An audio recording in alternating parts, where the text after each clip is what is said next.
Welcome to another edition of All Ball Chicago. I'm your co-host, Robert Bobby Reed, and I got the legend, the NBA veteran, the McDonald All-American, your host, Marcus, living in the building. What's up, Marcus?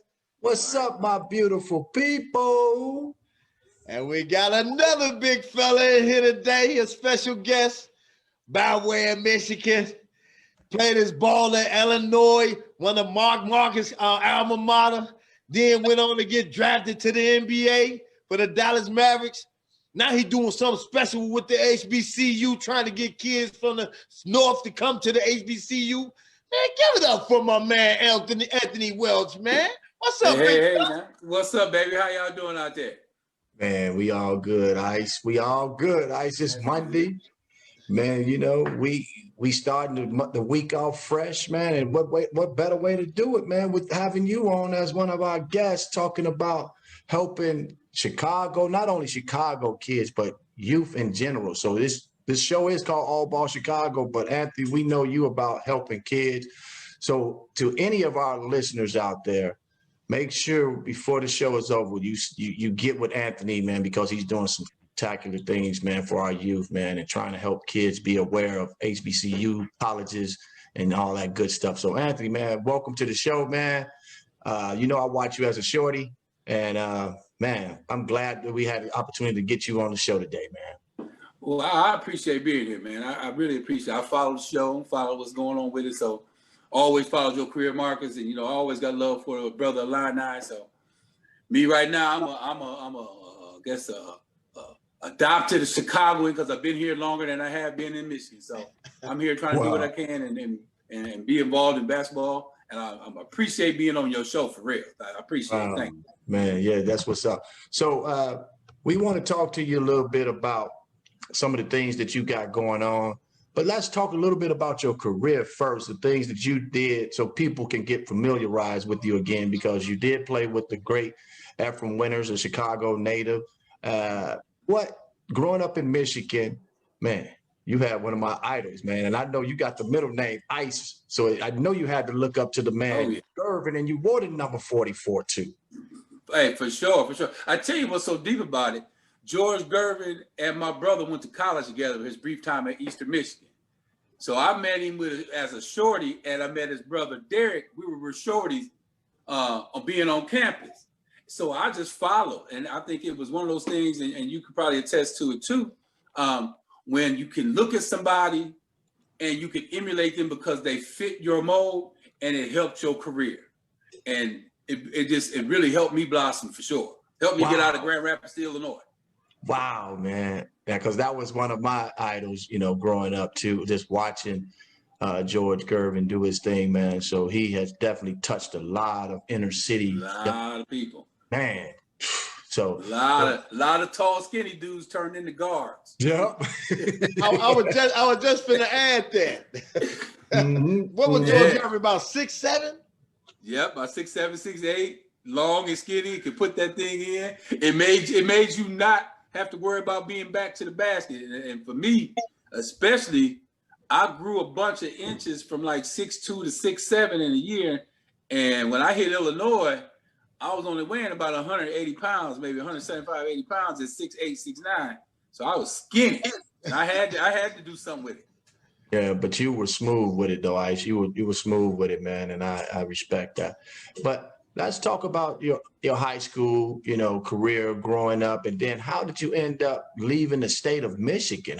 All those schools in Michigan, you ended up at the University of Illinois. How did that all happen? Well, I'll tell you, Marcus, I had a crazy path, and it's a lot like those tragic stories you hear. Oh, he played ball and got cut, you know, and then had to make the team again.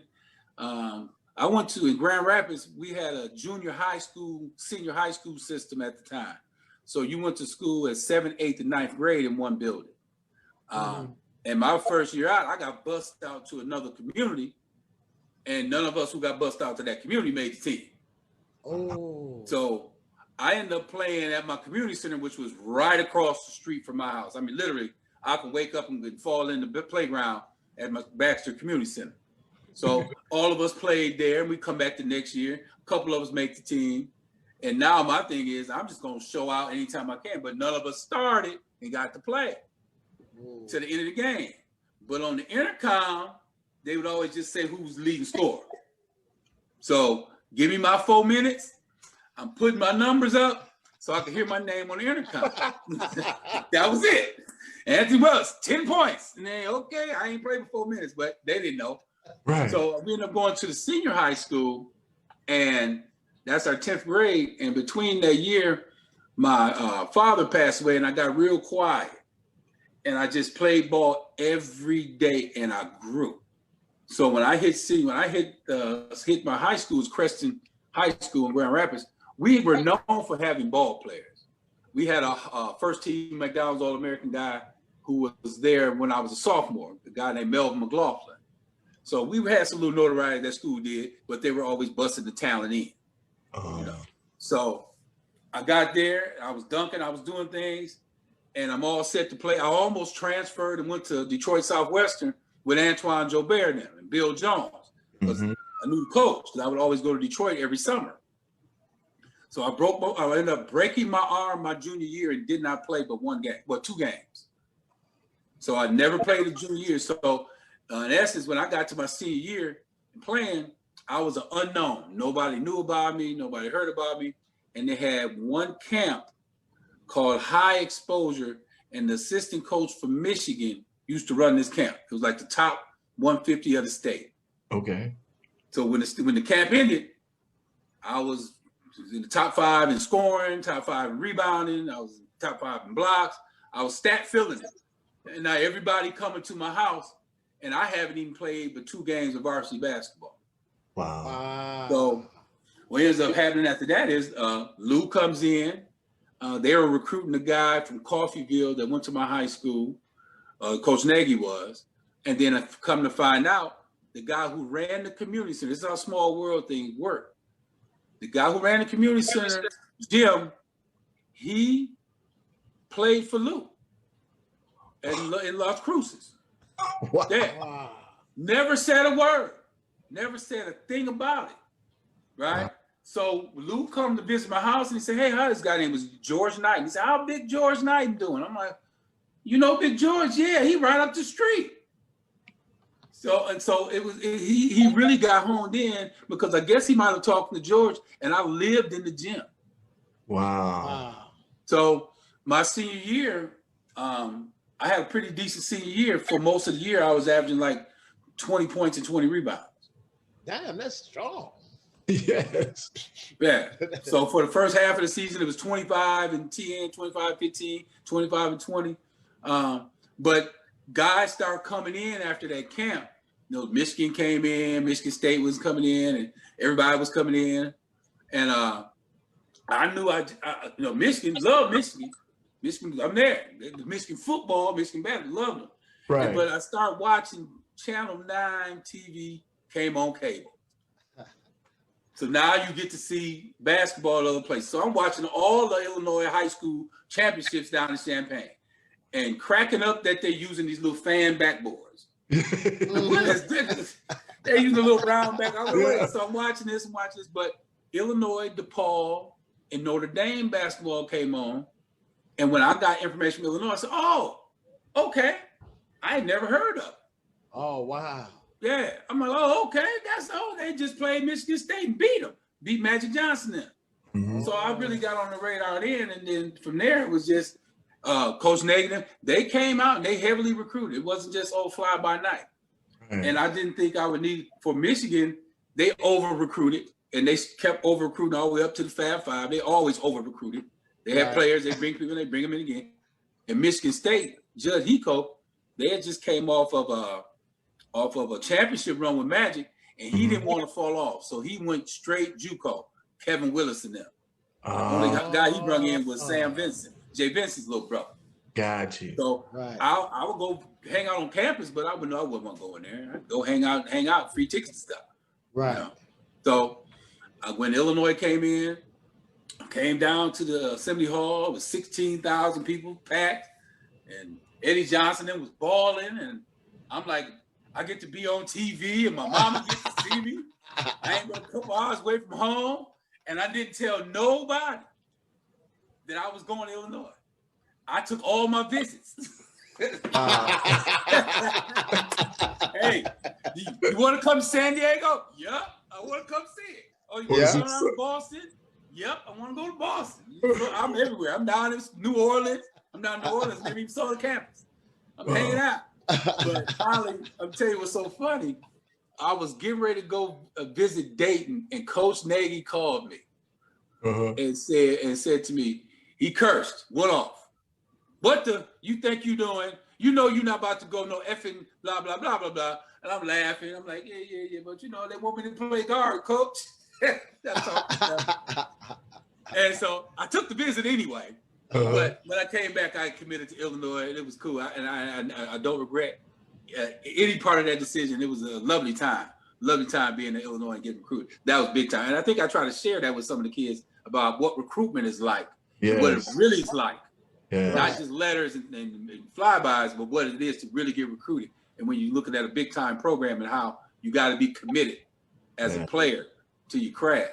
And not only that, Anthony, man, I took something what you said, your senior year. It's like nothing really happened until that senior year came, you know, and a lot of times people give up.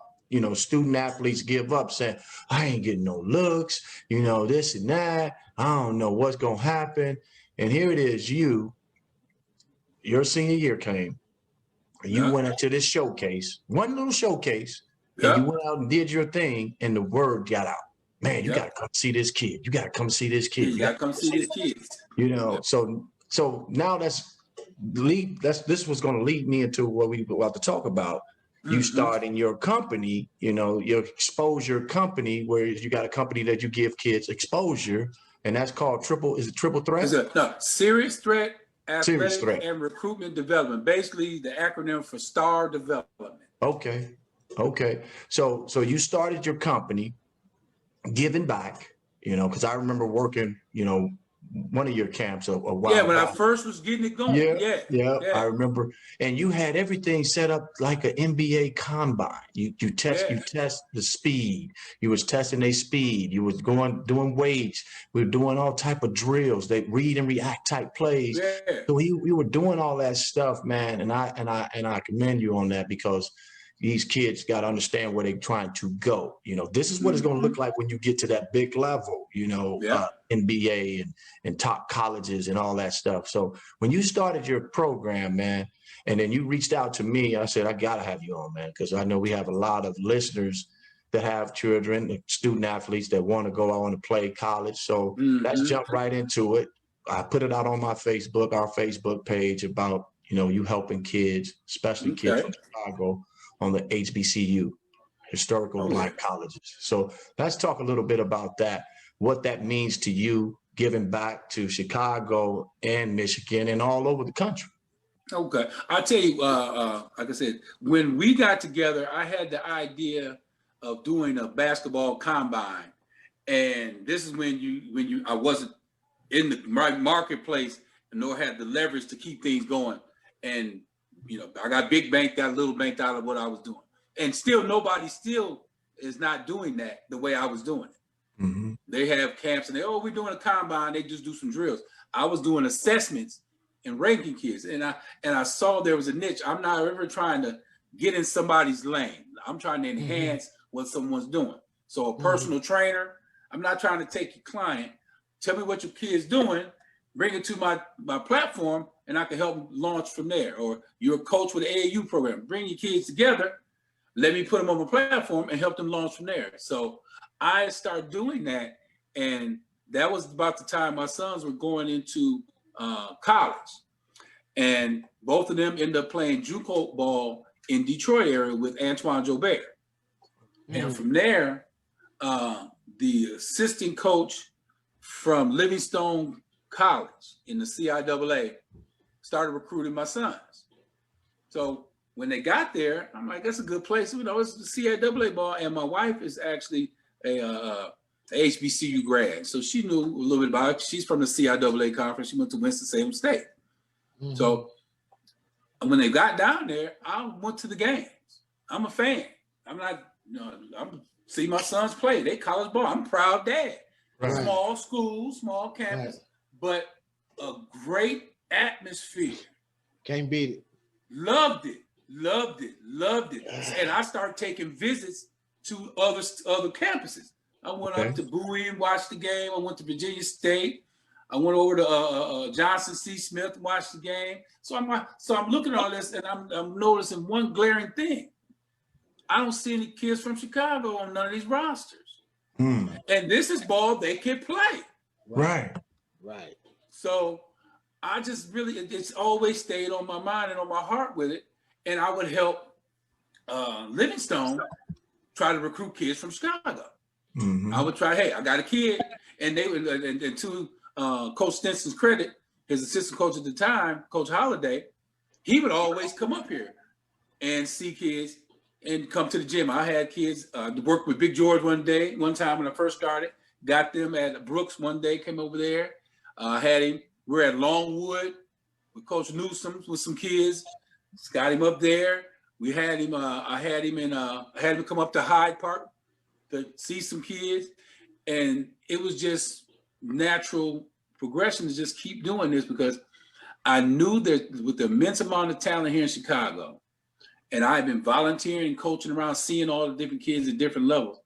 There is no reason why they shouldn't be playing, at the very least, at some of these schools that I've been seeing.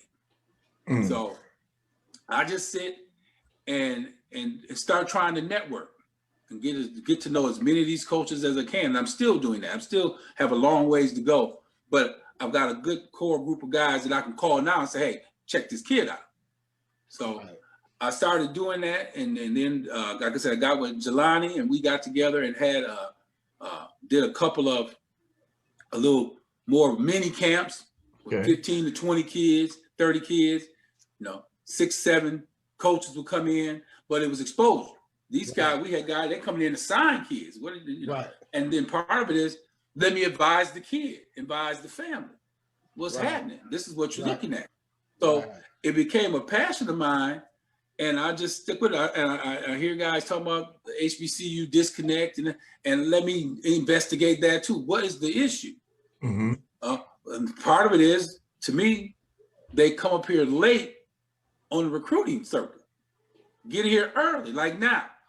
I'm trying to get out and expose what I'm doing so I can find kids and say, hey, let me get some legitimate kids. Say, you can't say, oh, he's not good. This kid can get offers from the PWI schools. You need to be recruiting because he has a passion, or his family has a passion, or the idea they may want to go to an HBCU. So pulling it all together, I just built a website that's a regular recruitment profile type website, but it also has extra things on there as far as resources a kid can go to and look at. You can't afford a personal trainer. I've looked at a lot of different videos that are on YouTube, and the gentleman Phil Handy, they works with the Lakers.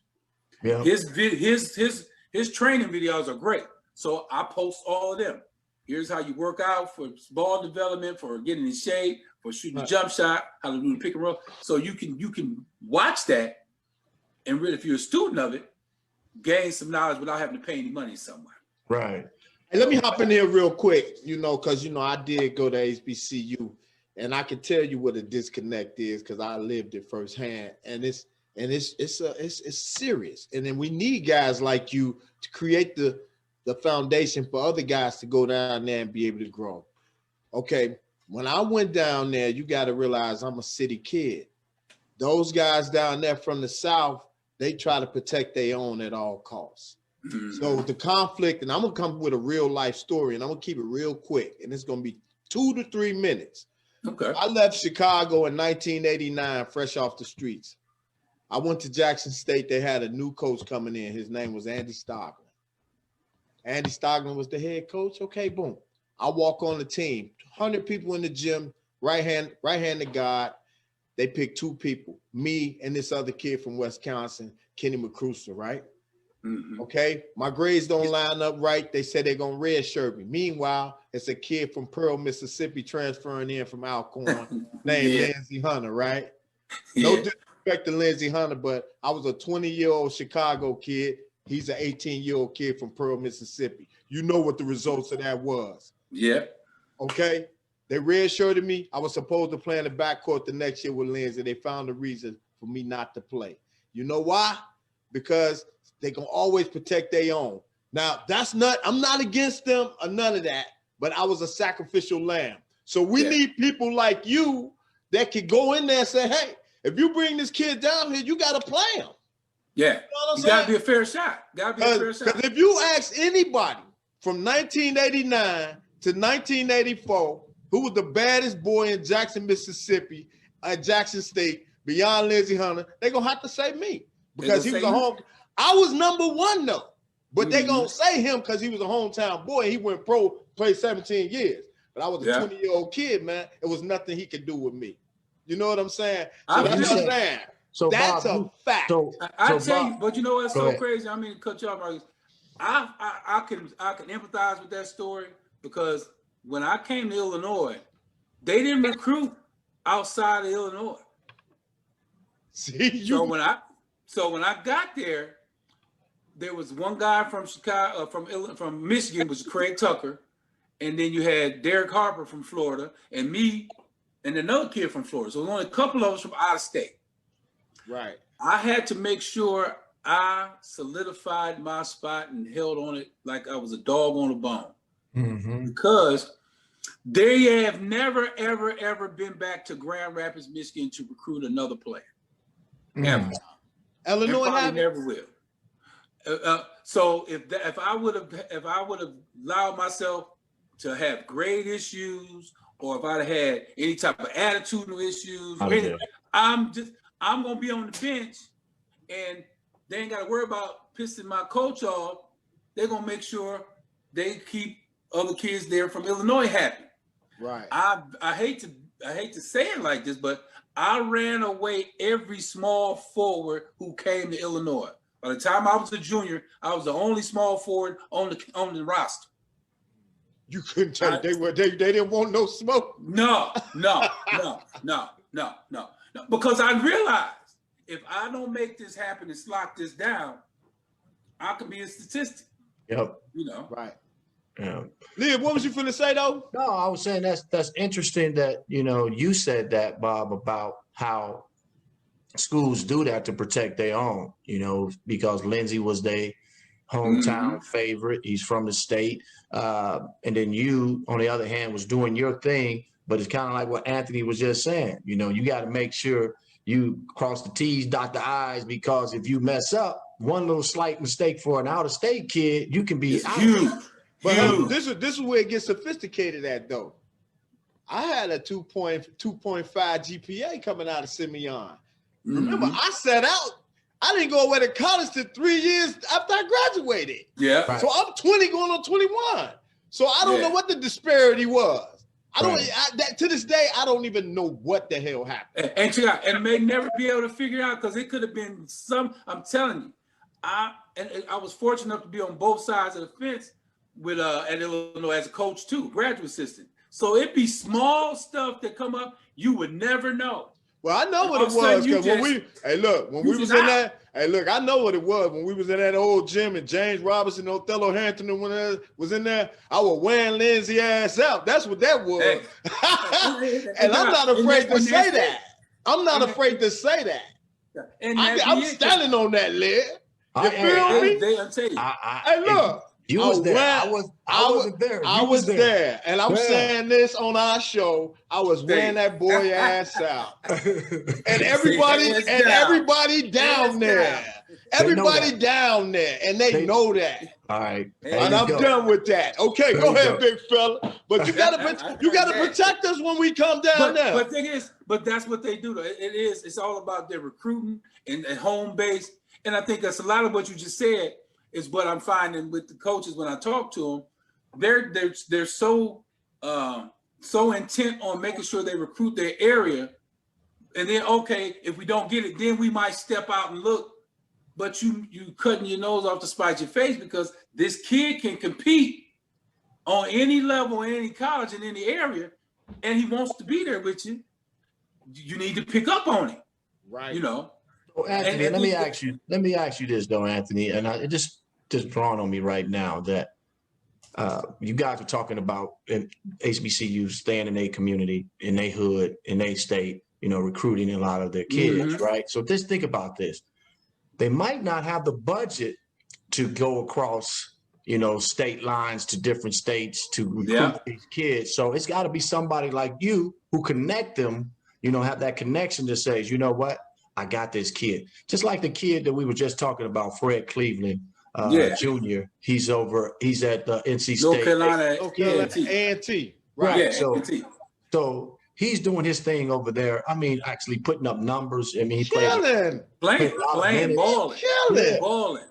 So somebody saw him. 7. Yeah, somebody saw him and liked him. Like I love this kid, so I gotta have him. And his dad, who I know, he ain't about the names. He's like, if that's an opportunity for my son to go play and get the minutes and do what he's supposed to, then son, that's the right choice you need to make. You need to make that decision. And they got a new coach over there too. Yeah. You gotta be them new bloods, man. You gotta get that old blood out of there. Like Duke don't just recruit in North Carolina. Yeah. A lot of what you're saying here's because that's the other part of it too, with the budget piece of it. That's always an excuse. We don't have the budget to do national recruiting. Mm-hmm. I'm filling that void for you, and I'm not asking you for any money. I'm not asking you on my site. It's free. All of what I'm doing is free.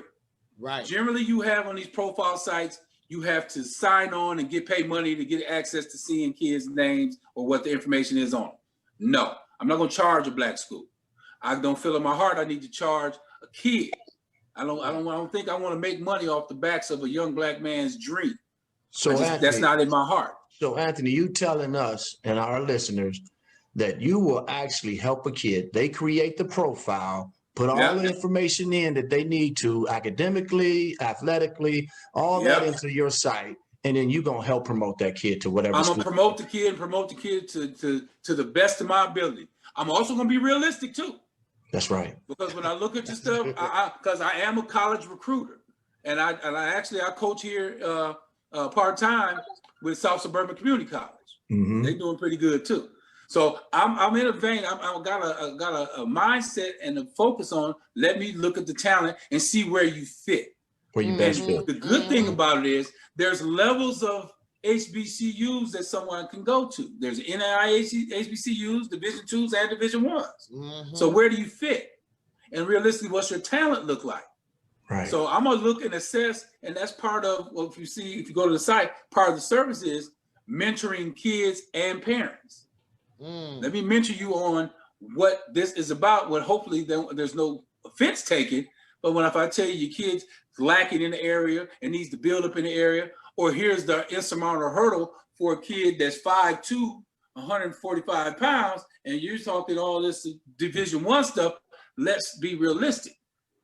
So trying to bridge the gap of understanding what it takes to get recruited, what it takes to be a kid who's trying to get out here, using my site and working with the coaches to fill those voids. And let me take away all those excuses. No, this kid can play. No, you don't need the money because you don't have to have the budget for it. No, he's not going to be a kid that you're going to worry about academically. All of that. So when I sit a kid down in front of a coach, I'm trying to take away all the excuses, and there's no reason why you shouldn't recruit. Again, we got the great Anthony Welch joining us today. The name of his site again is Serious Threat. Yep, Serious Threat, Athletic and Recruitment Development, Star Development. Let me hop in here. You know what you guys do, man. You and Lib, and how far y'all took the game. That's what make what you do so valuable. Because you've been through those steps. Like Kid Lib was saying, you saw how he run the combine, Lib, and all the different stations. Man, the average trainer can't do that.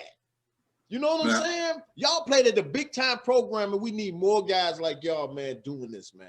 And that's what it is. I just really, like I said, my passion is I want to get it out there. Kids, go to my site, www.serious-threat.com. Put your profile in, completely fill it out.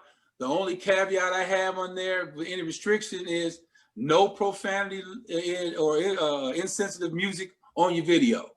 I agree. Keep your stuff, music, all music, and keep it clean. because you never want to put yourself in any way where somebody can turn off on you.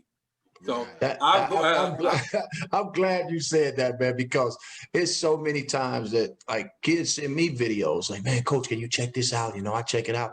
And the music, I end up listening to the music instead of watching the video. You know, so you never know what believe me. And I'm a hip hop guy from when it first started. Love the music, but I'm also listening for you can't have anything in there that's gonna cut you short and turn somebody off.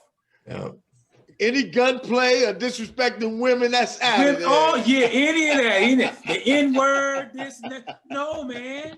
No. And that's 99% of the videos, though. Thank you. 99% of them. Yeah. And I'm hitting the young guy today. I said, I'm a fan of yours, and I got real faith and belief in your talent. But we got to get you a new video on my site so I can send coaches to it. I can't send that to a guy, and the first thing is an impression of the kid didn't even have enough sense not to have curse words all in his video. So now they're already looking at you bad, like you make bad decisions. Right. And the process ain't even started because of what you put out there on the video. Hasn't even started. And a lot of coaches, they don't really look at the highlight video. It's your commercial. Your commercial got to be great. And then here come the game film. I like that, Ice. I like that. Your commercial has to be great. Yeah, your commercial has to be great. And that's how they catch you. That's how you got to grab the recruiters. I mean, these colleges, if your commercial is tight, just like we're going to say it, you know, McDonald's, everybody loves that burger on the fry. You know, you don't have commercials out there offending nobody. Right. They trying to sell a product. You trying to sell yourself. That's right. So I get into that. Like I said, there's a lot of stuff. I have people on there that I work with that are trainers, that are physical trainers that actually do mixtape production. Here's people I can refer you that do it at a high quality. My network of people, I just from being around, you know, basketball is a small world and a big fraternity. So you end up talking to people you know, or played against, or played somebody you knew, and it's really just using my years of doing this. I started college coaching as a grad assistant in 1990. Yeah, with Larry and them, right? Yeah, with Larry and Andy Kaufman and Andy Patty now. Yeah. So I've been around a little while doing this, and I've been fortunate enough to play pro ball a little bit. I got drafted. I played in the CBA, but what I learned about the aspect of basketball is the business. So while I was playing in the G League, I worked in the front office for a team. And then when I stopped playing in the CBA at the time, I worked in the front office as an assistant general manager for a team. Then I came back to Illinois and worked on my master's in sports marketing. Then I went to Australia and played and worked in the office for a team. So I've been able to do from high school to coaching, to playing, to front office, to the marketing. So all the things it takes to try to build something for a kid, I'm in a unique position to try to help. And that's all I'm trying to do is give back. And I think what you just said, man, it makes you even more unique, though, from the things that you just saying of how you connected with different organizations and saying, you know what, I'm here, so I might as well learn how to be a general manager. I'm here, I might as well do that. But a lot of kids are not thinking like that, you know. So how can we get our kids, our younger generation, to start thinking about their next move instead of just putting all their eggs in that one basket? I think, you know, what helps out a lot right now is you got guys like LeBron and the guys who've really showcased and highlighted their off-court business acumen. So I always say to young men, your game can't have no cracks and flaws. If you got cracks and flaws, you're not as good as you say you are. And that takes in being on the court, off the court, in the classroom, in the community, at your house, everywhere you go. So if you think you're the best, every time you step into any arena, you have to excel and be the best. I walk in the classroom, I'm not feeling, I'm just here on a basketball scholarship. No, I'm one of the smartest guys in this classroom. When I walk into this office, I'm one of the smartest, sharpest guys in this office. and you have to take on that mentality, not just on the court as I'm the man. You have to feel like I can be the man and expound on that in every area and walk of life that you touch. And trying to preach that to kids is the thing. You have to feel like if you think you're the one, then show me. Well, I'm on the court. I ain't talking about on the court. What's your grades look like? Oh, well then what's happening while you're in the detention center or room all the time? Right. So you got cracks and flaws in your game, and you're not that polished diamond that you think you are, and that's what you're striving to be. So Ice, before you go, Bob, I mean, I'll let you. Go ahead, Lynn. But Ice, I'm gonna say Anthony because people might not know who we're talking about. Yeah, because they go way back. He look like Iceman Gervin, Lynn. But so Anthony, when you talk about that, you had to have someone in your life at a young age that laid that foundation for you to get you to be thinking the way you were thinking throughout your career. I don't know who that may be. Maybe you need to share that with somebody. It could have been somebody at a rec lead. It could have been your mom. It could have been your brother. Can you share that with some of our listeners so they can get a better feel of how this thing really works? Okay. I was fortunate enough to have my mother and father with me up until my 9th grade year in high school. I come from a fairly big family with 6 brothers, and I'm the youngest, and 2 sisters. So I had a lot of father figures. But it's like the old school neighborhood thing. Everybody in the neighborhood was a parent. Mm-hmm. So when I went to the community center, the gentleman I spoke about, George Knight, he watched me. He talked to me. And you had a lot of people that you could look at, and the stars that I emulated were guys, and originally from my neighborhood. Mm. You know, back then, NBA wasn't on TV all the time. So you watched your guys and what they did. So I really, the whole community aspect of it, with my father being a very strong leader, and for him, that was him. He was a neighborhood father. If your father or mother couldn't make it to the school and something was going on, he went for them. Right. And his thing was, that could be my son in trouble like this. So I'm gonna look out for him like he's my son. So I take a lot of that from him. And then just the knowing that I was very fortunate to be able to leave my little small block and come to Illinois and only do it with playing 20 high school basketball games. So being grateful is more the thing. I'm very grateful. Right. So I don't take anything for granted. Like even in college, like I said, I broke my arm in high school and couldn't play. But 1 year, and then I broke my foot in college. So it was always shown to me this could end. Mm-hmm. And I got to be on top of my game and make sure this is end. So it's really, I had a community of people. And for those out there and kids saying, you've got coaches. Coaches are counselors, they're parents, they're mentors, they're big brothers, their father. They take on a whole role. They're teachers, not alone just being the coach.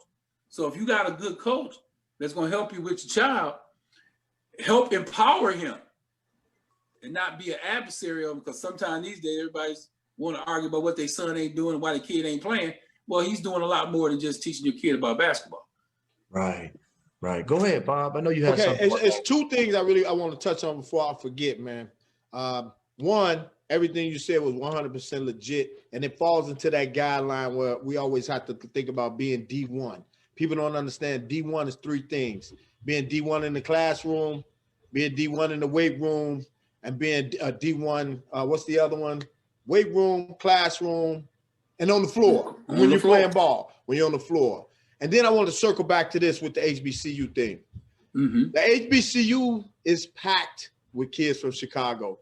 The school on campus. Go on campus, yeah, on campus. So we got to figure a way to filter them into some of those sports because they want our out-of-state dollar. You know what I'm saying, Coach Welch? That 15,000, 10,000 it is to go out of state. So work on that for me, big baby. Well, I tell you, there's a whole lot of networks around here that go into the high schools that recruit for academics. And here's the thing. If you a kid, like I said, with no cracks and flaws, and you a star on the court and a star in the classroom, you're a threat. And that's part of why I call my program Serious Threat. Right. You're a serious threat to whoever you come across in your competition for a spot on the court and a spot in the classroom. So right. You got it. If they saying, well, you want to bring him in anyway, he's gonna be one of the top students in your school. Plus, he's gonna be your #1 point guard. Right. And he the first one and the last one to lead the weight room. Thank you. The kids don't get that. It's the 3 things you gotta have. Because a lot of the kids, and you know it too, a lot of kids that are on campus, they end up being leaders of their fraternities, being leaders of the school, being the president of the student bodies, and they be Chicago kids. Right. So trying to bring all that together with the sports thing is really getting them kids out there. And like I said, I'm working on making sure I take away any of the excuses. I've got talented kids. That's not a problem. You didn't know about him. I told you about it. I called you. I emailed you. I texted you. I sent you stuff on LinkedIn. You know the kid. Well, we don't have the budget. Well, you don't need the budget. I'm doing it for free. I don't want your money. I want the kid to have opportunity. Hey, one of my guys, he the coach over at Tougaloo. He always trying to get kids up here. Eric Struthers, he had the job temporarily. He was the assistant at Valley State, but then he ended up going over to Tougaloo. So he always reached out to me, man. We need to make sure we connect with him. Reach out to Coach Eric Struthers, man. He a good brother, man. Very good brother. Well, you give Anthony the information. You got his information. Because this is how it's done. Just what we're doing now. This is how it's done. Yes, sir. But Anthony, I want to talk about this, man, because we jumped so far up ahead. I wanted to jump in about the high school coaches understanding, because not only do you have to build the relationship with the parents, the kid, you need to also have that relationship with the high school coach. Yeah, that's big. And a lot of times, I think a lot of high school coaches feel that they don't have the time. They only have the time for the star players.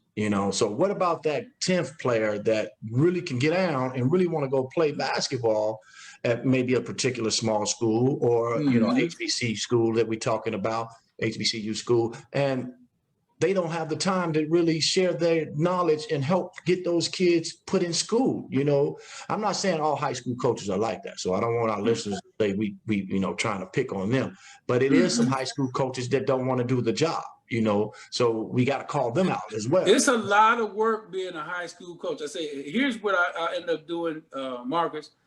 I started volunteering at high schools. And one of the first schools I worked at volunteer for was at Brooks with George Montgomery. Then I went over to Hyde Park with Anton Samuels. I walked in the gym, I'm sitting there, and I'm checking kids out, and I was really trying to see if I was going to start a prep school, a postgraduate prep school. And I'm looking at how it works and places I got to go. And Anton recognized me and said, "Hey, what you doing?" "Oh, I'm just doing this, that, and the other, blah, blah, blah." He said, You coaching anywhere?" I said, "No." He asked me, "Would I coach?" I said, "I coach. I got some time." He said, "We can't pay you." I said, "I don't want the money." Wow. I said, "What I can do for you is help you find your kids schools to go to." So quasi recruiting coordinator. My program, to circle back to something you had mentioned, is not really designed for the kid who's already got offers. It's for the kids who need the shine, who need who need a platform and somebody to push them. That's real. So if your kid is a D1 kid, I'm going to talk to him and try to say, "Hey, give it a consideration, because we want to get some representation of our top talent in some of these colleges." But we got kids who are late bloomers, that need to be seen and need somebody to help them get there. So I always look at it as the bell curve. I'm looking at the masses in the middle who need the help. You don't need help if you're already going to be Anthony Davis. Who needs help? People say, "Oh, I helped him get better. Oh, I helped so-and-so get better." Oh, man, that dude was going to go to college anyway. Right. Hey, Liv, what was my man name? Huh? Sorry.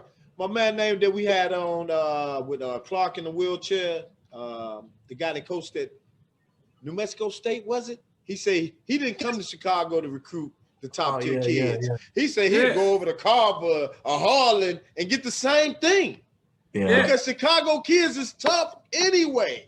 It's a mentality, bro. It's a mentality. It's a mentality. Sean, you talking about Sean? Sean, but my man that was with him, I can't remember his name. Yeah, you got his book. I think. And so, like I said, it's really, like I said, it's really designed to help those kids, to help them market themselves and do all I can, like I said, and still be realistic about what the options can be. And so I volunteered with different programs. I volunteered at Chicago State. I volunteered at Kennedy King. I volunteer now at South Suburban, so I can build a network of different levels of coaches that I can talk to them about kids.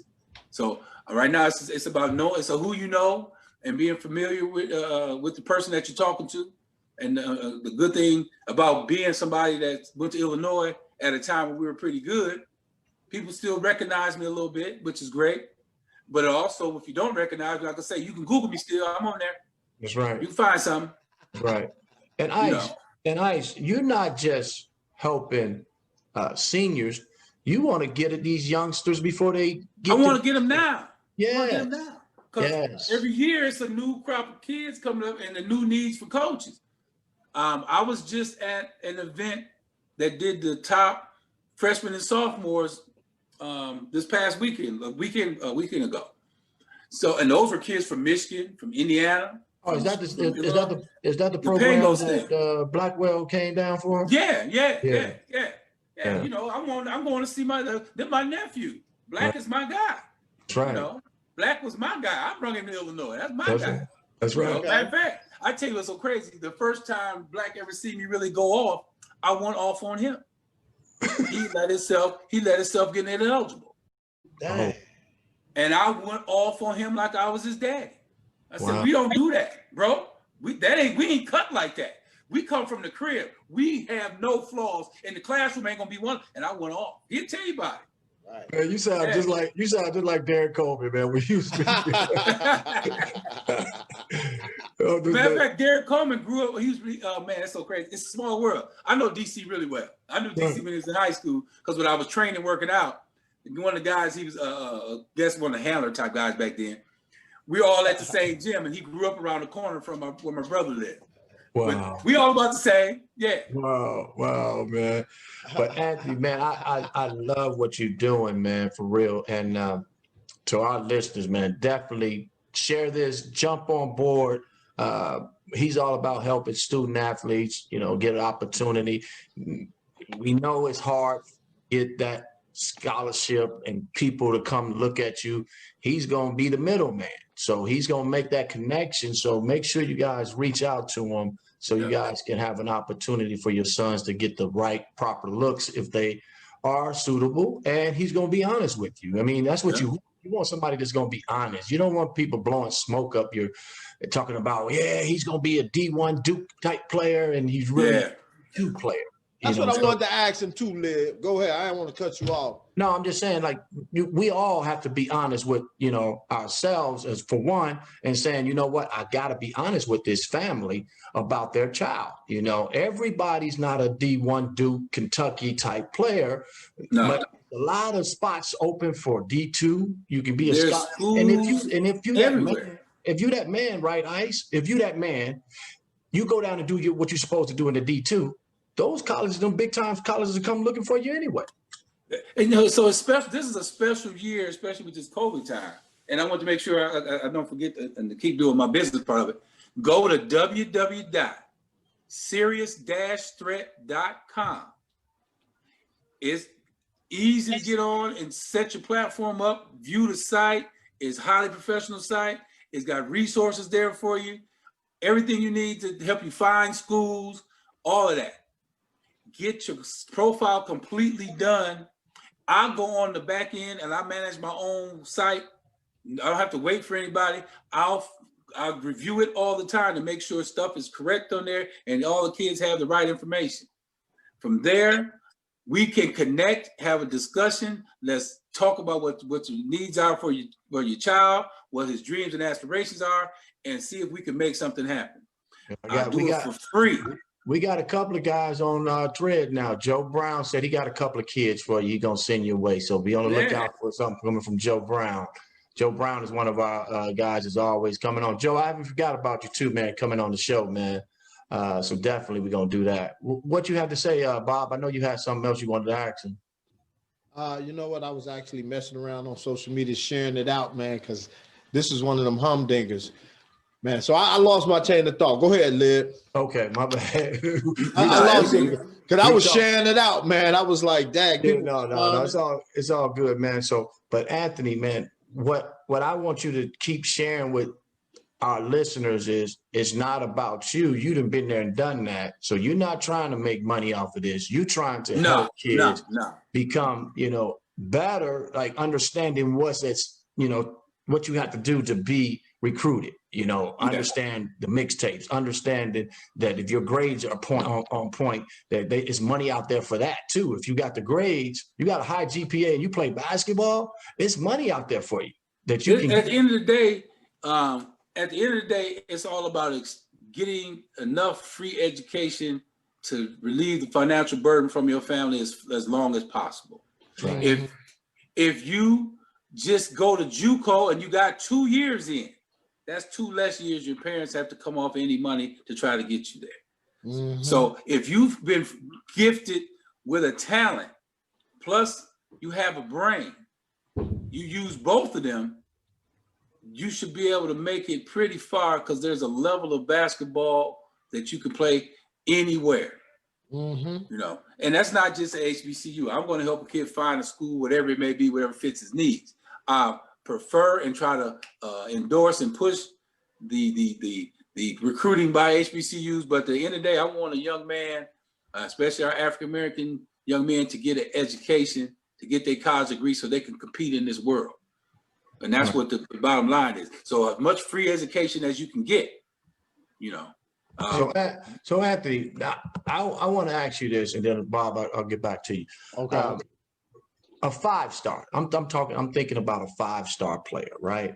Mm-hmm. And they got cool parents that understands how this stuff really is supposed to work, but they missing some couple of pieces that they don't understand, and they come to Anthony, say, Anthony, man, can you help my child understand the whole process of what college is going to look like when he gets there, because we don't know. We never went to college.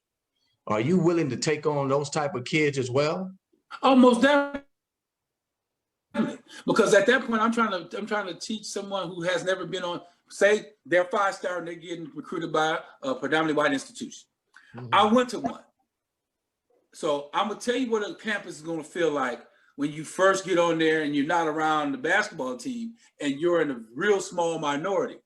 My first experience with that was I went into Snyder Hall, right across from Impey on the University of Illinois campus, and I'm looking out the window. I had been recruited and saw the football team, all the brothers. I went to the parties and saw this, but now I'm on campus for the first time, really, and I'm looking out my window and I saw no one who looked like me. Mm-hmm. I cut my music on in my window and blasted some sounds. And a guy walked by, my friend to this day, looked up and said, "Hey, I'm coming up." You were trying to locate somebody. I put out a beck and call for a brother.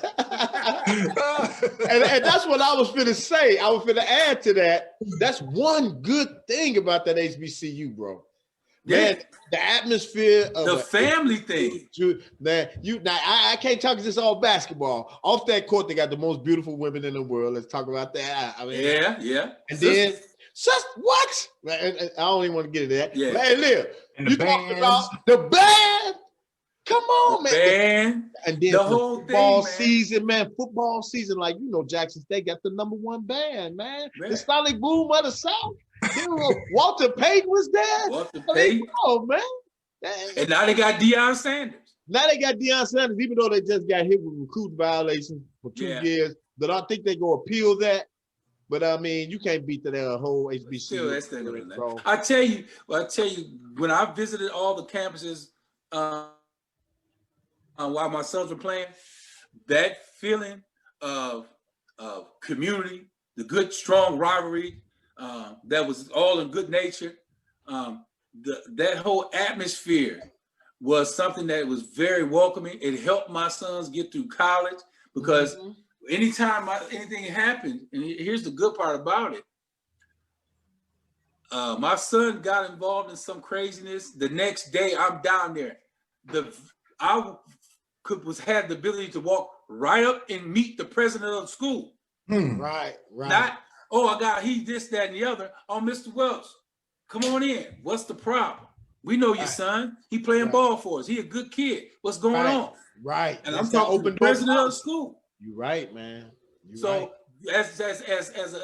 kid going to college at HBCU, you're part of a family. Yeah. And the whole goal is to really help all the young men and young women to be the best they can be for our race. Yeah. And this is not to be a racial thing, but that's what they're building. They're building strong African-American, educated young women and young men. Yeah. And it's a vested interest in that. Let me add this to that for them too down south. They go to school, they go to the military, they be in fraternities, they be in sororities. Man, they graduating, man, have 2, 3, 4 degrees. I mean, and then when they come up north with those credentials, they kick our tail. It's a bunch of movers and shakers. I tell you, my wife, I have to cheerlead for my wife. My wife is a very, very well-recognized, astute businesswoman, one of the top Black businesswomen in Chicago, in the country. We have a marketing firm called Flowers Communication Group. Does integrated marketing and public relations. Basically, is teaching the masses how to tap into the African American and Hispanic buying power. So we got contracts with Nike, contracts with McDonald's, we do the Honda Battle of the Bands in Atlanta. That's one of our events. We just did we're just the public relations firm for the NBA All-Star Game. We're the official public relations firm for that. Just up here in Chicago. We used to do when all the McDonald's All-American games were here in Chicago. That was our event we helped put on. So he's right. There's once they graduate from HBCU, it's a lot of movers and shakers. They come right here to Chicago and kick butt, man. Didn't Oprah Winfrey come from one? She come from Meridian, right? Oprah Winfrey come from Meridian, Mississippi, right? Yeah. Puffy. Going up the business world, bro. Puffy Combs, I mean, it's a lot of. They work together. Yeah, man. Yeah. And I think that's why we doing what we doing, because we work together. You know, you see how we connecting the dots. You know, we have to seriously, man, because that's real. As I said, my thing is for the kids, and just to keep it on our message on what we're trying to do. These kids help any type of kid. I'm not discriminating on kids. It could be Black or white. That's right. I'm gonna help them. I've got an affinity for helping my young brothers. I'm trying to find inroads where I can help the young ladies too. I just need to get a group of people who can see, believe, have that same vision and dream that I have. I've got a platform already set up. All we have to do is just add girls' names. That's right. I don't try to step out my realm of influence. I don't know anything about baseball or football, but if I know an organization does it, I'll partner with you. And here's some people we know that try to make your organization stronger, that sort of thing. It's just, we have to build the network like we're doing here to let people know. It's people out here who are not trying to make $1 off your child. They want your child to succeed. That's what I'm doing with my organization. I want all these kids possible in the world to be able to go to school and experience and have a life like we had on the college campus. It's nothing like that positive atmosphere and growing, because it's a time when you're gonna work out to be the best time of your life, jumping off to where you're gonna make your future be. And we don't have our kids involved in that, especially now. We're not doing them a service. Yeah, I agree, man. I agree with you all on all that college experience. There's nothing like it, man. And I wish the NBA would change that, but I mean, I know to each his own, one and done, but these kids need to understand what college life is all about. And they're not even mature enough, too. The maturity hasn't even kicked in. I think they need a couple, 2 or 3 years.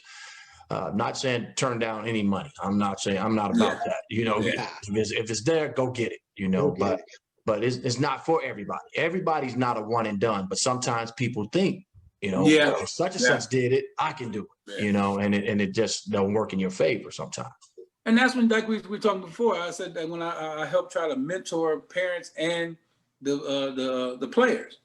Parents, is be realistic with your kid. I know you're a fan and you're a cheerleader and you want the best for your child, but be open to constructive criticism. Not everybody's doing that to be a hater. They want to try to sell you, here's something that I see that needs to be covered up and improved upon so your kid can make it.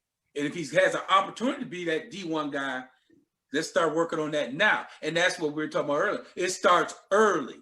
Right. It starts early, making sure you get enrolled into the clearinghouse. So you're taking all the classes. It starts early to make sure you know how to work on your game and improve and manage that between the classroom and on the court. And it takes that village of the coaches that you don't want to have a battle with and bailing out. Let me take my kid from here and put him over there. Take my kid from here and put him over there. Next thing you know, your kid went to 4 high schools and you're wondering why things ain't working out to go to college, So it's a lot to it. Man, that's amazing, man. I just want to say, man, I admire you, man. I admire your energy, man. I'm impressed. I'm ready to go back to school. I got an eligibility for a 52-year-old man. Hey, I might be able to find somewhere. You got a year left. Somewhere. You got a last chance you or a second chance you somewhere. We'll find it. Wow, man. That's real, man. So to all our listeners, man, we have Anthony Welch, a.k.a. Ice, on our show today, man. And it was a good one. Again, if you want to go check this man out, his website, drop the website one more time, Ice, man. This is your time, man. Cool. This is, again, to introduce myself, I'm Anthony Welch. Been involved in basketball for quite a long time. I've got a passion for helping our young men and the young men in Chicago live their dream. My organization is called Serious Threat Athletic and Recruitment Development, Star Development. You go to seriousthreat.com or serious-threat.com. That's the website. You see there's a immense amount of resources there. You'll probably see me out at all kind of basketball games and just walk around talking to people. Stop me. Talk to me. Ask what do you need to do to get your kid going, and I'm going to do it. This is a totally free service. I do it from out of my heart. I want your child and any other child that I run across who has a dream of playing ball and going to college. And if you notice, I'm not saying pro ball, go to college. I want to help them. And it's done with all sincerity. The only thing I ask for is once he goes somewhere, send me a t-shirt. That's right. Don't get no better than that. Baby. Don't get any better, man. So thanks, man, again, for all our listeners out there. We had a great show today with Anthony Welch and my co-host, Bobby Reed. Great meeting you. Hey. AKA, man, I gave it to Lindsey Hunter. AKA the Lindsey Hunter killer. Hey, man, let me tell you something. I ain't scared. I was giving dudes that Smith note, yo. So we got to get the Jackson State crew on so we can hear the story, man. Yeah. I told you to my boys. And anybody y'all know that's in the college ranks is coaching, get with me so we can connect with them. Got you. Okay. Got you, man. Because that's all it's doing is helping build the platform and send kids there. We got more places and more spaces to send kids. Right. And Coach, I'm going to reach out to you, man, because that PR firm, man, I need to holler at you. I want to just share something I got, man. I just want to show it to you. Okay, cool. Anytime. Right. Anytime. You got my number. Anytime. Call me anytime. I'm willing to help. Absolutely. I'll get it from Doc. Yeah, I got you. I got you. Shout out to Anthony Welch on All Ball Chicago. I appreciate it all. Thank you for giving me the opportunity to speak. and talk a little bit about myself and talk about what I'm doing. I love what you guys are doing. It puts a light on Chicago basketball. It is what's needed out here for all our brothers to see. Thank you for the time and allowing me to be on the show. I really do appreciate it. Anything I can help to help promote what you're doing, I for sure will. If you want me to put a banner up on my website, talk about it, I got you covered. Absolutely. At the Welch in the building. All right now. Chicago, baby. Love you, man. Nice meeting you, big fella.